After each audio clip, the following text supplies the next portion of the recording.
Well, back with us now to take us through their selection of the newspapers, we have Times columnist Jenny Russell and Kevin Schofield, editor of Politics Home. Welcome back to both of you.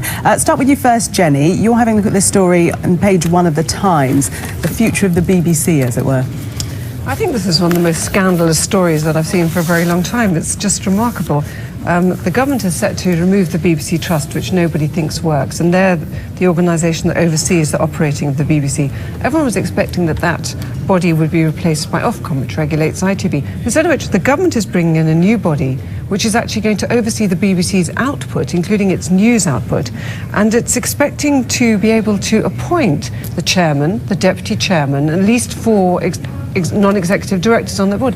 What that means in effect is you're going to have political appointees deciding on what goes on in the BBC and its day-to-day news coverage. I mean, because we already had that story, didn't we, that the Culture Secretary wasn't very keen on competitive scheduling, and it's posed as Strictly Come Dancing versus the X Factor, that this body would be taking those kind of decisions. This would be absolutely petrifying. I mean, those of us who've worked in news and current affairs know that the kind of pressure that you get from political parties, we've all had the calls from people like Alistair Campbell screaming at us down the phone. If you've got government ministers who've got their appointees in the BBC saying, well, let's not do this embarrassing story about the Panama Papers, shall we?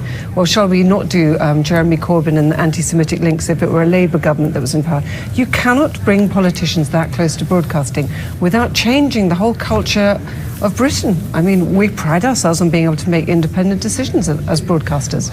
It's an absolutely shocking idea.